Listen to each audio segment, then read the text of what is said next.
दोस्तों, ये series recently release हुई है जिसे आप जियो हॉटस्टार पर देख सकते हैं। इस सीरीज की कहानी काफी इंटरेस्टिंग है, इसलिए हमारे साथ बने रहिए। इस कहानी में टोटल 6 एपिसोड हैं जिसे हम एक ही वीडियो में कवर करेंगे। कहानी की शुरुआत होती है मुंबई से, जहां पर हम एक शाम विराट मल्होत्रा को देखते हैं जो कि बॉलीवुड का उभरता हुआ चेहरा है। वो अपने फ्लैट में पहुंचने से पहले अपने बॉडीगार्ड्स को कॉल करता है कि आज रात मुझे 2 रशियन गर्ल्स चाहिए। इतना कहकर वो अपने फ्लैट में चला जाता है और उन गर्ल्स का इंतजार करने लगता है। कुछ वक्त तक वो नशा करता है और तभी डोरबेल बजती है। उसे लगा कि वो गर्ल्स आ गई हैं, लेकिन दरवाजे पर कोई और था। विराट उसे देखकर हैरान था और वो अनजान शख्स उस पर हमला करता है और उसे जान से मारकर उसके गले में रस्सी बांध देता है और उसके हाथ में ट्रॉफी पकड़ाकर वहां से चला जाता है। कुछ देर के बाद वहां पर रशियन गर्ल्स आ जाती हैं। वो विराट को इस हालत में देखकर तुरंत ही पुलिस को इन्फॉर्म करती है। पुलिस जब मौका वारदात पर पहुंचती है तो वो उन दोनों से पूछताछ करती है और ये वारदात ऐसी थी जैसे कि पहले कई हो चुकी हैं।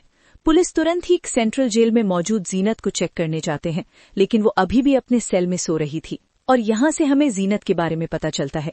जीनत इस जेल में 5 साल से है, लेकिन इन 5 सालों में जीनत से बेहतर कैदी कोई है ही नहीं। वो जेल में खाना बनाने से लेकर सब चीजों का ध्यान रखती है, लेकिन इन 5 सालों से पहले जीनत क्या थी, क्या करती थी, पुलिस को कुछ भी नहीं पता। जीनत ने उसे कहा कि मुझे कमिश्नर अरुण खत्री को एक मैसेज भेजना है और यहाँ से सीन शिफ्ट होता है, जहाँ पर कमिश्नर के पास उसका दोस्त प्रतीक आता है। वो आज 25 साल बाद मिल रहे थे। प्रतीक ने कमिश्नर को बताया कि इन 3 मर्डर का पैटर्न सेम वैसा ही है जैसा 25 साल पहले था।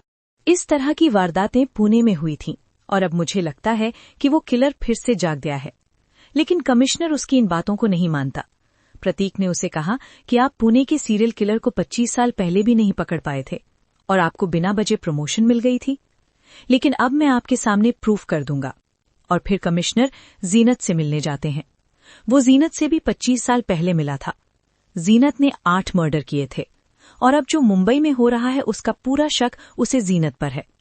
वो यहां उससे मदद मांगने आया था, लेकिन जीनत का कहना था कि मैं यहां अंदर हूं, ऐसा भी हो सकता है कि बाहर कोई मेरी नकल कर रहा है, और यदि वो जीनत की नकल सच में कर रहा है तो वो 5 लोगों को और मारेगा, क्योंकि 3 लोगों को वो मार चुका है और जीनत ने टोटल 8 लोगों को मारा था।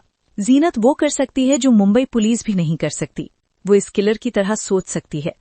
उसने हेल्प करने का वादा किया, लेकिन बदले में कमिश्नर से कुछ मांगा और ये हमें आगे पता चलेगा। यहाँ कमिश्नर जीनत को उसके असली नाम मिसेस देशपांडे के नाम से बुलाता है। अगले सीन में हम एक रघु नाम के आदमी को देखते हैं जो ड्रग्स के मामले में अपने साथियों के साथ पकड़ा जाता है और उन सबको लॉकअप में बंद कर दिया जाता है। तभी एक पुलिस वाला रघु को वहां से निकाल कर ले जाता है और फिर हमें पता चलता है कि रघु कोई अपराधी नहीं, बल्कि वो एसीपी तेजस है। वो गुस्से से पुलिस वाले को बोलने लगा कि 3 महीने से मैं इस काम में लगा हुआ हूं और आज मुझे पता चल जाना था कि ड्रग सप्लाई करने वाला मेन लीडर कौन है। ये सब किसने कराया? और उसे पता चलता है कि ये सब कमिश्नर अरुण ने कराया है। दरअसल कमिश्नर ने ऐसा इसलिए किया क्योंकि वो किलर का ये केस एसीपी तेजस को देने जा रहा है। उसने उसे जीनत के बारे में भी सब कुछ बता दिया और अब जो 25 साल बाद 3 मर्डर हुए हैं वो भी सेम पैटर्न से मैच कर रहे हैं। साथ ही साथ कमिश्नर ने उसे बताया कि मिसेस देशपांडे के बारे में तुम्हें कोई एविडेंस नहीं मिलेगा। उसने हमारे सामने अपने पति के मर्डर का जुर्म कबूल किया था, बाकी 7 का नहीं, और वो जीनत बनकर इस जेल में आ गई और अपनी आइडेंटिटी वहीं पर छोड़ दी। वो पिछले कुछ सालों में पुणे की जेल में थी, लेकिन अब 5 सालों से यहाँ है। और फिर हमें एसीपी तेजस की फैमिली को भी दिखाया जाता है, जहाँ पर हम उसकी पत्नी तन्वी को देखते हैं। उनकी शादी को 5 साल हो गए हैं। वहीं दूसरी तरफ हम देखते हैं कि एक अनजान शख्स दूसरों के घरों में जाता है और वो वहाँ क्या करता है ये हमें दिखाया नहीं जाता। वहीं दूसरी तरफ अचानक जीनत के पेट में दर्द शुरू हो जाता है। उसे तुरंत ही हॉस्पिटल के लिए ले जाया जाता है और रास्ते में वो बिल्कुल ठीक हो जाती है। दरअसल ये सब उनके मिशन के मुताबिक हो रहा था। जीनत अब एक फार्म हाउस में रहेगी, वो भी पुलिस के साथ। किलर को पकड़ने में वो पुलिस की मदद करेगी। कुछ देर के बाद एसीपी और कमिश्नर भी वहां पर आ जाते हैं। एसीपी तेजस ने उसे कहा कि मैं आपको मिस देशपांडे ही बुलाऊंगा ताकि मुझे याद रहे कि मैं एक सीरियल किलर से बात कर रहा हूं। उन फोटोग्राफ्स को देखकर जीनत ने उसे कहा कि मैं इन फोटो को देखकर कुछ भी नहीं बता सकती। मुझे उस जगह पर जाना होगा जहां पर उनका मर्डर हुआ है। आखिरी मर्डर विराट मल्होत्रा का था और वो सभी क्राइम सीन पर पहुंचते हैं। जीनत ने वहां सब कुछ देखकर ये ऑब्जर्व किया कि वो जिस तरह लोगों को मारती थी, सेम उसी पैटर्न में विराट मल्होत्रा को भी मारा गया था। उसके गले में वही रस्सी थी और हाथ में एक ट्रॉफी। जीनत ने कमिश्नर को बताया कि मैं जो भी करती थी मैंने किसी को नहीं बताया, ये सब सिर्फ मेरी फाइल में लिखा हुआ है। और इसका मतलब साफ था कि उसने जीनत की फाइल पढ़ी हुई है, जो भी ये लोगों को मार रहा है। और वो फाइल सिर्फ 6 लोगों ने पढ़ी हुई है। उनमें से एक है कमिश्नर और अब बाकी 5 के एसीपी तेजस को नाम चाहिए थे। और अब जीनत ने कमिश्नर से किचन की मांग की थी और इस किचन में आकर जीनत बहुत खुश थी। यहाँ तेजस को पता चलता है कि जिन 6 लोगों ने फाइल पढ़ी थी उनमें से 3 की मौत हो चुकी है और पब्लिक प्रोसिक्यूटर वो 75 साल के हैं। उन्होंने बताया कि वो फाइल उन्होंने कब की जला दी है और अब बचे कमिश्नर और डिफेंस लॉयर। और वहां से तेज डिफेंस लॉयर से मिलने जाता है। वकील ने वो फाइल ढूंढने की बहुत कोशिश की। उसके पास सभी फाइलें मौजूद थीं, लेकिन मिसेस देशपांडे की फाइल वहां से गायब थी। और ये बात हैरान कर देने वाली थी। साथ ही साथ उसने बताया कि मेरे साथ मेरा भतीजा होश भी काम करता है, शायद उसे उस फाइल के बारे में पता हो। और कुछ देर के बाद होश भी वहां पर आ जाता है और ये वही इंसान है जिसे हमने कुछ देर पहले देखा था, जो रात को चोरी छुपे लोगों के घर में जाता है। लेकिन वो एसीपी तेजस को देखकर वहां से भाग गया और एसीपी को होश के वॉशरूम से जीनत के लेटर्स मिलते हैं। इससे कमिश्नर और एसीपी को पता चल जाता है कि जीनत होश के काफी क्लोज थी और मुझे लगता है कि ये किलर होश ही है। इसे जीनत के बारे में सब कुछ पता है और वो हमसे झूठ पर झूठ बोली जा रही है। ये सब उसका नाटक था और ये वो लेटर्स थे जो जीनत ने होश को लिखे थे। और अब उसे वो लेटर्स भी मिल गए थे जो होश ने जीनत को लिखे थे। ये दोनों जेल के गार्ड्स के जरिए एक दूसरे को लेटर्स लिखते थे और इनके जरिए ही होश जीनत का दोस्त बना। और वो यही लिखता था कि इस शहर में कुछ ऐसे लोग हैं जो जीने के काबिल नहीं हैं। मैं आपकी ही तरह उनको खत्म करना चाहता हूँ। और जीनत उसे एडवाइस देती गई। अब इस बात में कितनी सच्चाई है ये तो हमें आगे ही पता चलेगा। लेकिन यहाँ बात ये भी थी कि जिन 3 लोगों को अब मारा गया है उनका जिक्र लेटर्स पर नहीं किया गया। जीनत को भी इस बारे में कुछ भी पता नहीं है। उसने कहा कि वो जो कुछ भी लिखता था मैं उसे अग्री करती थी। मैंने उसे किसी को मारने की सलाह नहीं दी। मुझे तो वो पागल लगता है। लेकिन एसीपी उस पर यकीन नहीं करता। वहीं कमिश्नर ने एसीपी को बताया कि हमने इसे 3 दिन और 3 रात लगातार मारा था, लेकिन इसने कोई जवाब नहीं दिया और सामने मुस्कुराती रही। तुम अपने गुस्से पर काबू रखो।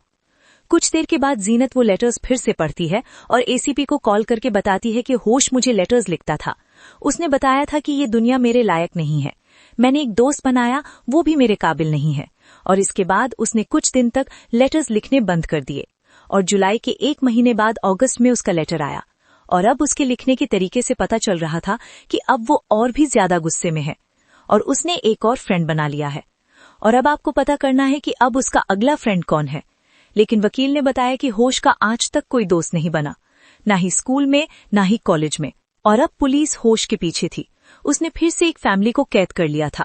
तभी वहां पर पुलिस पहुंच जाती है और उस फैमिली को बचाकर होश को अरेस्ट कर लेती है। एसीपी ने होश से कहा कि तुमने अपने 2 दोस्तों को मार डाला, साथ ही साथ विराट को भी। होश वो सारी फोटो देखकर हंस रहा था। वो पुलिस के हाथों पकड़ा गया। उसे कोई गिल्ट, कोई पछतावा या कोई डर नहीं है। उसने कहा कि मैं ये सारे जुर्म तब कबूल करूंगा जब आप मुझे जीनत से मिलवा देंगे, मतलब कि मिस देशपांडे से, और मैं उनसे अकेले में मिलना चाहता हूं। और फिर होश को वहां पर लाया जाता है। सीरत ने उससे सारी बातें पूछी कि आखिर तुम्हें लोगों को मारने से क्या मिलता है, कैसा लगता है। उसने बताया कि मैंने सब कुछ आपसे ही सीखा है। जब से मुझे ये पावर मिली है मैं अपने आप को भगवान मानने लगा हूं। सीनत ने उसे कहा कि मैं तुम्हारे इस काम से बहुत खुश हूं। और इसका जवाब होश ने दिया कि इसलिए मैंने आपका सीक्रेट अभी तक सेफ रखा है। और ये बात सुनकर जीनत गुस्से में आ गई। ये सब कुछ पुलिस भी देख रही थी कि आखिर वो कौन सा सीक्रेट है जो होश के पास है। जीनत ने उसके कान में कुछ कहा और वो जोर जोर से रोने लगा। लेकिन ये बात पुलिस को पता नहीं चली। होश को हॉस्पिटल पहुंचा दिया जाता है और जीनत बताती है कि मुझे कॉपी करने वाला अभी भी जिंदा है और वो अपना अगला शिकार ढूंढ रहा होगा, क्योंकि होश किसी को मार नहीं सकता। वो एक पागल है और अपनी मनगढ़ंत कहानियां बनाता है। जीनत की वजह से होश के एक दोस्त की जान बच गई थी, इसलिए एसीपी सीनत जीनत को थैंक यू कहता है। लेकिन अगले ही दिन मुंबई के एक बड़े बिजनेसमैन की हत्या हो जाती है और ये भी सेम पैटर्न था, उसी तरह गले में रस्सी बांधकर। लेकिन अब तो होश भी हॉस्पिटल में था और जीनत भी पुलिस के साथ है। आखिर ये सब कौन कर रहा है? और अब जीनत ने जो कुछ भी होश से कहा था उसकी ऑडियो क्लियर हो चुकी थी। और उस ऑडियो में जीनत ने होश से कहा था कि तुम अपनी जिंदगी में कुछ नहीं कर पाए, ना तुमसे कुछ होगा, तुम एक नामर्द हो और अब यही अच्छा होगा कि तुम मुक्त हो जाओ। उसने मुक्त होने की बात बार बार होश से कही। एसीपी ने तुरंत ही डॉक्टर को कॉल किया कि जाकर एक बार आप होश को देखिए वो कैसा है। डॉक्टर जब होश के कमरे में गए तो उसने अपने आप को खत्म कर लिया था और शायद ये सब जीनत के कहने पर हुआ था। पुलिस को कुछ भी समझ में नहीं आ रहा था। एक तरफ तो मर्डर किए जा रहे हैं और दूसरी तरफ होश ने अपने आप को खत्म कर लिया। और जीनत जो अभी भी पुलिस और कैमरे की निगरानी में है, क्या उस पर शक करना सही होगा या नहीं? एसीपी ने जीनत से बात की कि तुमने होश को खुदकुशी करने के लिए उकसाया है ताकि तुम्हारा सीक्रेट वो किसी को बता ना सके। अगले सीन में हम एक अनजान शख्स को देखते हैं जिसके बैग में जीनत और उसके साथ 2 बच्चों का फोटो था। साथ ही साथ वो टीवी पर न्यूज भी देख रहा था। उस बैग में एक औरत के कपड़े और वो हरे कलर की रस्सी भी थी। यहाँ एसीपी अपने घर आ चुका था। वहाँ जीनत सबके लिए मोदक बनाती है, लेकिन इंस्पेक्टर ओमकार वो उसके मोदक नहीं खाता और जीनत कमरे में आकर पेट में दर्द का नाटक करती है। ओमकार दौड़कर उसके पास आता है और तब जीनत उस पर हमला कर देती है और वो बेहोश हो जाता है। वो मोदक खाकर पुलिस की सारी टीम बेहोश हो चुकी थी। इसी मौके का फायदा उठाकर जीनत वहां से भाग जाती है और अगली सुबह ओमकार एसीपी को कॉल करता है। एसीपी हैरान था कि एक 50 साल की औरत इतने पुलिस वालों को चकमा देकर यहां से फरार हो गई। कैमरे चेक किए गए और इससे पता चला कि वो कितनी स्ट्रांग है। एक हट्टे कट्टे पुलिस वाले को उसने अपने बाजुओं से हमला करके उसे बेहोश कर दिया। कमिश्नर ने जीनत पर भरोसा करके बहुत बड़ी गलती कर दी थी। वहीं दूसरी तरफ एसीपी की पत्नी तन्वी के पास उसके सलून में हेयर कट कराने के लिए जीनत वहां पर पहुंच जाती है। उसने कहा कि मेरे पास बहुत कम वक्त है, जल्द से मेरा हेयर कट कर दीजिए। तभी एसीपी तन्वी को कॉल करता है, लेकिन तन्वी कॉल पिक नहीं करती। उसे उसकी फिक्र होने लगती है। तब उसने सलून का कैमरा चेक किया जो कि उसके फोन से कनेक्ट था और उसने वहां पर जीनत को हेयर कट कराते हुए देख लिया। वो तुरंत ही अपनी टीम के साथ वहां जाने लगा। एसीपी को अपने सामने देखकर जीनत बिल्कुल भी हैरान नहीं थी। वो तन्वी को बिना कुछ बताए एसीपी के साथ वहां से चली जाती है। एसीपी बीच रास्ते में गाड़ी रोक लेता है और आज वो जीनत को मारने वाला था। आज वो बहुत गुस्से में था कि उसकी हिम्मत कैसे हुई उसकी पत्नी तन्वी से मिलने की। जीनत ने उसे कहा कि मैं जीना चाहती हूँ, लेकिन एसीपी मानने वाला नहीं था। जीनत रोने लगी कि मैं अपने बेटे के लिए जीना चाहती हूँ। तेरी माँ की मौत किसी एक्सीडेंट में नहीं हुई थी। तेरी माँ तेरे सामने खड़ी है। तू मेरा बेटा है तेजस। ये बात सुनकर तेजस बहुत हैरान था और वो उसे लेकर वापस आ जाता है। यहाँ कमिश्नर ने तेजस को एक सच्चाई बताई कि हमारी मदद करने के लिए जीनत की एक शर्त थी कि वो इस केस में उसके बेटे तेजस को लेकर आए। ये केस वही हैंडल करे और इसलिए मैंने तुम्हें ये केस सौंपा था। एसीपी तेजस ने कमिश्नर से उसे इस केस से हटाने को कहा। वहीं जीनत ने कमिश्नर को सब कुछ सच सच बता दिया कि मैं जेल से एक पाउडर छुपा कर लाई थी, वही मोदक में मिलाकर मैंने सबको बेहोश किया और आपको भी पता है कि मैं किसी बेगुनाह को नहीं मारती, इसलिए मैंने उनको सिर्फ बेहोश किया था। जीनत अपने साये से अपने बेटे को अलग रखना चाहती थी, लेकिन उसके सामने जब तेजस रहता था तो वो अपने आप को रोक नहीं पाई और उसने वो सच्चाई उसे बता दी। उसने बताया कि मेरा यहाँ से भागने का कोई इरादा नहीं था, मैं बस अपनी बेटी और बहू की लाइफ देखना चाहती थी। मैंने अपनी बहू का पार्लर खुलने तक का वेट किया और उसके पास में बैठी रही, और यदि तेजस मुझे लेने वहां ना पहुंचता तो मैं वापस यहीं आती। घर पहुंचकर एसीपी ने अपने नाना से बात की कि आखिर आपने मुझसे ये बात क्यों छुपाई।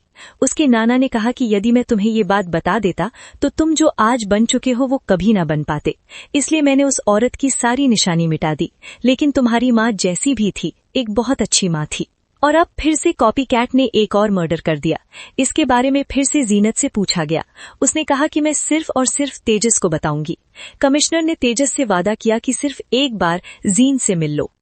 यदि उसकी मदद से हम इस बार किलर तक नहीं पहुंच पाए तो मैं वादा करता हूं कि मैं वापस जीनत को जेल भेज दूंगा। और अब जो मर्डर हुआ था उस बॉडी को किलर ने कुएं में फेंक दिया था। जीनत ने कहा कि अब भी उसने मेरी कॉपी ही की है। मेरा पहला मर्डर ऐसा ही था।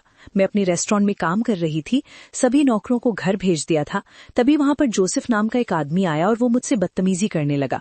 उसने मुझे बुरी तरह से मारा पीटा, इस तरह की मेरी हड्डियां भी टूट चुकी थी। उसने सिगरेट से मेरा हाथ जलाया और मैंने हिम्मत करके बाल्टी पर बंधी हुई रस्सी से उसका गला घोंटकर उसे जान से मार दिया। घंटों तक मैं यूं ही बैठी रही। कुछ देर के बाद वहां पर मेरे पिता आए। वो मुझे यूं देखकर सब कुछ समझ चुके थे। उन्होंने उस लाश को कुएं में फेंक दिया और उस कुएं को सील करने में पूरी रात लग गई। इसका मतलब है कि किलर को मेरे पहले मर्डर के बारे में भी पता है। आखिर ऐसा कौन हो सकता है जो इस तरह जीनत को कॉपी कर रहा है? जीनत ने बताया कि शायद उस वक्त कोई और भी वहां पर मौजूद था, मतलब कि जोसेफ का बेटा एलेक्स। जोसेफ को मारकर जीनत ने एलेक्स को अनाथ कर दिया था, इसलिए उसने उसे अपने साथ ही रख लिया। लेकिन तेजस ने कहा कि ये कैसे हो सकता है, मुझे कुछ याद क्यों नहीं है, ये तो मुझे पक्का याद रहता। जीनत ने उससे कहा कि तुम्हें कुछ भी याद नहीं है, तुम उस वक्त सिर्फ 4 साल के थे, और जब से मुझे अरुण ने अरेस्ट किया तब से मुझे नहीं पता कि एलेक्स कहाँ गया। तेजस के नाना ने बताया कि जब हमें वो शहर छोड़ना पड़ा तो हमने एलेक्स को एक अनाथाश्रम में भेज दिया था। अब मुझे नहीं पता कि वो कहाँ है। और वहां जाकर तेजस को पता चला कि एलेक्स पढ़ने लिखने में बहुत तेज था, लेकिन जब उसे गुस्सा आता तो तोड़फोड़ करने लग जाता। बड़ा होकर वो छोटी मोटी चोरियां करने लगा और ड्रग सप्लाई करने लगा, और कुछ साल के बाद वो बिल्कुल गायब हो गया। एक बार उसने मुझे कॉल भी किया कि मैं अब बिल्कुल सुधर गया हूँ, और वही नंबर वो तेजस को दे देता है। और एक बात उसने उसे बताई कि जब एलेक्स पहली बार यहाँ पर आया था तो उसके हाथ में एक बैग था। 12 साल तक वो यहाँ पर था, लेकिन उस बैग के आसपास किसी को आने भी नहीं दिया। सबसे पहले जीनत के बताए हुए कुएं को खोदा गया, जिसमें से इंसान की हड्डियां निकली, मतलब वो जो कुछ भी बता रही थी सच था। यहाँ तेजस एलेक्स के घर पहुंचता है और उसे वही बैग मिल जाता है, और वहीं दूसरी तरफ एलेक्स तन्वी के पास पहुंचता है तेजस का पता पूछते हुए।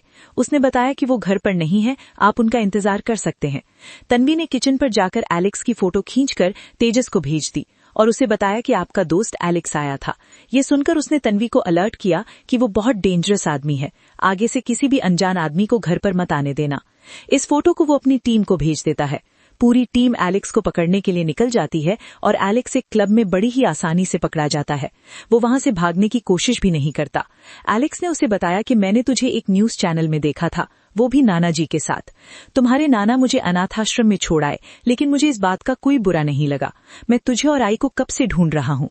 मैंने सबसे पहले तुझे फॉलो करना शुरू किया और मैंने एक दिन तेरे साथ आई को भी देख लिया। तूने मुझे मेरी आई से मिलाया है। मैं उनसे बहुत प्यार करता था। एक्सीडेंट में उनकी मौत नहीं हुई थी, वो अभी भी जिंदा हैं। मैं तुझे कब से ढूंढ रहा था। और उस बैग में जो भी चीजें थीं उस बारे में उसने एलेक्स से पूछा। एलेक्स ने बताया कि जब मुझे नानाजी अनाथाश्रम छोड़ने चले थे तो मैं आई के रूम में गया और मुझे वहां से जो जो कुछ भी मिला मैंने एक बैग में पैक कर लिया, क्योंकि मैं आई से बहुत प्यार करता था और इसलिए इन निशानियों को मैं आज भी अपने पास रखता हूँ। वो कसम खाने लगा कि मैंने चोरी नहीं की, मैं तो बस आई का सामान लेकर आया था। तेजस जैसा भी कुछ सोच रहा था वैसा कुछ भी सबूत उसे नहीं मिला। चारों मर्डर्स की रात एलेक्स बार में नाइट शिफ्ट कर रहा था और अब एलेक्स बिल्कुल इनोसेंट था, इसलिए एसीपी तेजस उसे छोड़ देता है और उसे अपने घर खाने पर भी बुलाता है। एलेक्स ने उसे बताया कि तुझे सिर्फ प्यार मिला है और मुझे मेरे बाप की मार। जब मैं तुम लोगों के साथ आकर रहने लगा तो मुझे प्यार का मतलब पता हुआ। मुझे आई बहुत प्यार करती थी, लेकिन जब वो मुझसे दूर चली गई तो सब कुछ मेरा छिन गया। और तभी तेजस के पास एक कुरियर आता है जिसे ऐसे प्रवीण ने भेजा था। उसमें मर्डर्स की कुछ तस्वीरें मिलती हैं, साथ ही उसमें लिखा था कि मुझे मिसेस देशपांडे से बात करनी है। साथ ही साथ उसमें एक फोन भी था। उस फोन को जीनत के पास ले जाया जाता है, मतलब कि मिसेस देशपांडे के पास। और फिर उसमें एक कॉल आती है। उसने कहा, मेरा सौभाग्य है आपसे बात कर पाना। मैं आपका एक छोटा सा शिष्य हूँ। मैं आपकी तरह बुरे लोगों को मारता हूँ। वो 4 को मार चुका है, अब उसे 5वें की तलाश है। उसने ये सब कुछ उसे बताया। और मैं आदमियों को ही मारता हूँ और अगला भी आदमी ही होगा। और अब एक ही काम बचा था, उसके अगले मर्डर तक उसका वेट करना। वो आदमी है, औरत है या फिर इन्हें नहीं पता। और अब फिर से जीनत उस फार्म हाउस में रहेगी। आज फिर से उस सीक्रेट के बारे में तेजस ने जिक्र किया। जीनत ने उसे बताया कि वो सीक्रेट तुम थे। मैं उन लेटर्स में होशियार तुम्हारे बारे में पूछा करती थी कि वो मेरे बेटे का पता लगाए, यही वो सीक्रेट था। आज एलेक्स की वजह से तेजस अपनी माँ की एक अलग साइड देखने लगा है। उसने जीनत की बहुत सारी बातें उसे बताईं और वो एलेक्स से मिलने के लिए मान गई। तेजस एलेक्स को पिकअप करने आने वाला था, लेकिन इससे पहले एलेक्स के पास कोई अनजान शख्स आता है। एलेक्स ने उसे कहा कि मैं लेट हो रहा हूँ, मैं तुमसे बाद में बात करता हूँ। और एलेक्स रेडी होने लग जाता है, लेकिन तभी वो अनजान शख्स अपनी पॉकेट से वो रस्सी निकालता है और देखते ही देखते एलेक्स की जान ले लेता है। जीनत को फिर से उस नंबर पर बात कराई जाती है। उसने कहा कि तुमने 5वें को भी मार दिया, इसमें एलेक्स का क्या कसूर था। उसने कहा कि वो प्यार की तरह बढ़ रहा था और ये बहुत बुरी चीज है, इसलिए मैंने उसे खत्म कर दिया। जीनत ने उसे अपना लाइव शो दिखाने की बात की और वो आदमी अपने अगले शिकार के साथ देखा। वो सब कुछ जीनत को दिखा रहा था कि वो किस तरह उसे मारेगा। तब तक उनकी टीम उस लोकेशन को ट्रैक कर लेती है। वो उस जगह पर पहुंचते हैं। वो उस आदमी को खत्म करने ही वाला था, तब तक वो वहां पर पहुंच जाते हैं और उस आदमी को हॉस्पिटल ले जाते हैं। तब तक वो किलर वहां से भाग जाता है। तेजस उसका पीछा करता है, लेकिन वो किलर उस पर हमला करके उसे बेहोश कर देता है। और फिर तेजस को हम हॉस्पिटल में देखते हैं। वो कमिश्नर से बात करता है कि वो किलर मुझे जान से भी मार सकता था, वो भी आसानी से, लेकिन पता नहीं उसने मुझे क्यों नहीं मारा। जीनत ने तेजस को बताया कि वो किलर वही गाना गा रहा था जब मैं किसी की जान लेती हुई गाती थी। मैंने एक आदमी जिसका नाम गोपीनाथ था उसे मारा था। तब उसकी फैमिली वहीं पर मौजूद थी। उसकी पत्नी थी, उसकी काफी एज हो गई थी, वो तो बिल्कुल नहीं हो सकती। और अब रह गया उसका बेटा सुहास, शायद वो हो सकता है। और अब वो लोग सुहास की माँ से मिलते हैं। सुहास की माँ से पता चला कि सुहास बचपन से अपने आप को एक लड़की मानता था। ये सब जानने के बाद तेजस उसी आदमी के पास पहुंचता है जिस पर अभी अभी उस किलर ने हमला किया था, जो कि एक डॉक्टर था। उसने बताया कि मैं कुछ महीने पहले क्लब में एक लड़की से मिला था जिसका नाम शिफाली था। हम दोनों में काफी मुलाकात हुई और हम दोनों एक दूसरे को पसंद करने लगे। मैं उसे अपने घर पर भी लेकर आया। जब उसने बताया कि उसने अपना जेंडर चेंज कराया है, वो भी ऑपरेशन कराकर, तो एकदम से उस पर से मेरा इंटरेस्ट हट गया और ये शौक शिफाली ने मेरे चेहरे पर साफ साफ देखा। उस वक्त वो वहां से चली गई और हमेशा के लिए गायब हो गई। अब पुलिस को ये शक है कि सुहास ही शिफाली है। वो हर एक आदमी के पास जाती थी और यही उम्मीद करती थी कि उसकी सच्चाई को जानकर भी वो उसे अपनाए, लेकिन ऐसा नहीं होता था और वो उसे खत्म कर देती थी। सुहास एक किन्नर है और उसने अपना ऑपरेशन कराकर शेफाली बन गया है। वो हमेशा से प्यार ढूंढता आया है, लेकिन जब उसे प्यार नहीं मिलता तो वो उसका खून कर देती है। और अब जीनत फिर से उस किलर से बात करती है। उसने कहा कि आपने मुझे धोखा दिया है और अब मैं आपकी खुशियों को तबाह कर दूंगी। आपकी सबसे बड़ी खुशी है तेजस, आपका बेटा, और आपकी बेटी की खुशी है उसकी पत्नी तन्वी। तन्वी का नाम सुनते ही तेजस तुरंत ही उसे कॉल करता है, लेकिन इससे पहले तन्वी के घर में कोई आ चुका था और वो फोन करने वाला कोई और नहीं बल्कि तन्वी की दोस्त दिव्या थी। दिव्या ने तन्वी से कहा कि मैं अपना पर्स भूल गई थी। तन्वी ने कहा कि तुझे जो लेना है ले ले, मैं सोने जा रही हूँ। उसी वक्त तेजस का फोन आता है और तन्वी फोन उठा लेती है, लेकिन पीछे से दिव्या उस पर रस्सी बांधकर उसे जान से मारने लग जाती है। तेजस तुरंत ही अपनी टीम के साथ अपने घर आने लगा, लेकिन तेजस के पहुंचने से पहले दिव्या तन्वी को लेकर अपने घर में पहुंच जाती है और यहाँ जीनत और तेजस उसकी कॉल का वेट कर रहे थे। वो फिर से कॉल करती है। जीनत ने उसे कहा कि गलती मैंने की है, तुम मुझसे नाराज हो, इसमें तन्वी का कोई कसूर नहीं है। तन्वी के बदले तुम मुझे ले जाओ और हम आमने सामने बैठकर बात भी कर लेंगे। और इस बात के लिए दिव्या मान जाती है। उसने जगह और टाइम का पता बताया कि तुम्हें कब और कहाँ आना है। कुछ देर के बाद वो सभी मॉल में पहुंच जाते हैं। दिव्या ने तन्वी को वहां से भेज दिया और जीनत को अपने साथ गाड़ी में बैठा लिया। तेजस की टीम उनका वेट करती रही कि गाड़ी यहां से निकलेगी, लेकिन जीनत और दिव्या वहां से निकल गईं। और अब उनका पूरा शक है कि ये प्लान जीनत मतलब कि मिसेस देशपांडे और दिव्या ने मिलकर बनाया था। दिव्या ने जीनत को बताया कि जब मैं छोटा सुहास था और मुझे पता चला कि आपके एक्सीडेंट में मौत हो गई है तो मैं बहुत रोया। मेरी माँ भी हैरान थी कि आखिर ये एक अनजान औरत की मौत पर इतना क्यों रो रही है, लेकिन मुझे पता था कि आपने मेरे लिए क्या किया है। आपने मेरे उस जालिम पिता को खत्म कर दिया था जो मेरा सबसे बड़ा दुश्मन था। दिव्या ने उसे बताया कि मैं कभी सुहास थी ही नहीं। कई सालों के बाद मैं दिव्या बन पाई, अपने असली शरीर में आ पाई और फिर मैंने अपनी एक नई जिंदगी शुरू की। मुंबई में मिला मुझे एक जॉब, नए दोस्त और एक नई बेस्ट फ्रेंड तन्वी। और फिर एक दिन आपकी ही फाइल को डिजिटाइज करने का कॉन्ट्रैक्ट मिला। मैंने आपकी फाइल पर अपने पिता का फोटो देखा। वो जो पिता मुझे बेरहमी से पीटता था उसको आपने खत्म किया था। जीनत की फाइल किसी और के पास भी जा सकती थी, लेकिन ये किस्मत की बात थी और उस फाइल से दिव्या को पता चला कि जीनत मिसेस देशपांडे जिंदा है। और अब मेरा मकसद था कि आपने मेरे लिए इतना किया है और अब मैं आपकी फैमिली के लिए करूं। मैं सबसे पहले तेजस की फैमिली के करीब आई और अपनी दोस्त तन्वी को तेजस से मिलवाया। कुछ ही सेकंडों में उन्हें प्यार भी हो गया। मैंने अपनी सैलरी बचा बचा कर तन्वी के लिए सैलून खोला और कुछ महीनों के बाद तेजस और तन्वी ने शादी भी कर ली और अब धीरे धीरे मैं उनकी फैमिली का हिस्सा भी बन गई। और फिर मेरी मुलाकात हुई एक लड़के से। हम दोनों एक दूसरे को पसंद करने लगे थे, लेकिन जब मैंने उसे अपनी सच्चाई बताई तो उसने मुझे एक्सेप्ट नहीं किया। उसने मुझे बहुत मारा पीटा और तब मैं अंदर से टूट गई। कई बार तो लगा कि अपने आप को खत्म कर लूं, लेकिन आपका चेहरा बार बार मेरे सामने आ जाता था और आप ही से सीखा कि बुराई को खत्म करना ही चाहिए। जिस तरह आपने मेरे पिता को खत्म किया था, मैंने आप ही के तौर तरीके सीखे।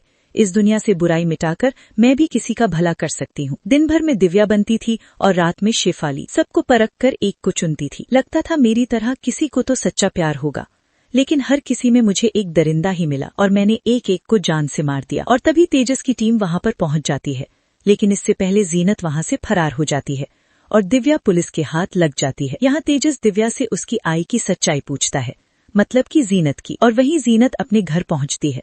यहाँ पर हमें कुछ फ्लैशबैक दिखाया जाता है जहाँ पर जीनत का पिता उसके साथ गलत करता था, और जब जीनत की माँ ने उसे हाथ पकड़ा तो उसने जीनत के सामने ही उसे जान से मार दिया, और अब आखिरी बार वो अपने पिता को खत्म करने आई थी। तभी वहाँ पर तेजस आ जाता है, लेकिन तेजस ने आज अपनी माँ की तरफ गन नहीं तानी थी, बल्कि अपने नाना की तरफ, क्योंकि वो सारी सच्चाई जान चुका था। लेकिन जीनत उसे ऐसा करने से रोकती है कि इसके खून से तुम अपने हाथ गंदे मत करो, और तभी जीनत का पिता वहां से उठकर खिड़की से छलांग लगा देता है और उसकी मौत हो जाती है। आज जीनत आजाद हो चुकी थी और वो खुशी खुशी तेजस के साथ जेल जाने लगती है, लेकिन रास्ते में अचानक वो तेजस को गन दिखाकर उसकी कार से भाग जाती है और उसकी टीम कुछ भी नहीं कर पाती। और आखिर में हमें जीनत एक बस में बैठी हुई नजर आती है जो एक किलर की तरह मुस्कुराती है, और इसी के साथ ये कहानी यहीं पर खत्म हो जाती है। इस सीजन में ये गुत्थी नहीं सुलझी कि असली किलर कौन था। आगे की कहानी के लिए हम अगले सीजन का वेट करेंगे। तो दोस्तों, ये थी हमारी आज की कहानी। ये कहानी आपको कैसी लगी कमेंट करके जरूर बताइए, और ऐसी ही कहानियों के लिए हमारे चैनल को सब्सक्राइब कीजिए।